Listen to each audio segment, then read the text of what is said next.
এই যে ভাই কুরকুরের টাকাটা রাখেন তো। अच्छा 10 টাকা চিপস নিয়ে 1000 টাকা দর তোর টাকা দে চিপস দে যা गजब बेइज्जती है। अब देख तू কি হইছে তোকে মুখ কালা করে? ওই দোকান থেকে একটা চিপস দিয়েছিলাম আলাই 1000 টাকা ভাঙতি দেয় না ভাই। কি হইছে তোর আব্বাসি ভাই থাকতে তখন 1000 টাকা ভাঙটি দেয় না? কে ভাঙটি দেয় না? চল আজকে দেখতাছি, চল তোরা এখানে দাঁড়া, আমি এখনই বাঙ্গাল হইতেছি, দাঁড়া।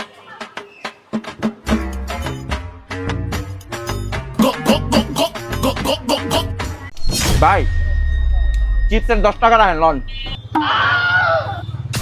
ভাই আপনি আব্বাস সাহেবের ছেলে না? হ্যাঁ আমি আব্বাস সাহেবের পোলা, তো কি হয়েছে? বাকি টাকা দেন। আপনার আব্বা বাকি খাইয়ে গেছিল 985 টাকা আর আপনার চিপসের 10 টাকা 995 টাকা, এই নেন 5 টাকা।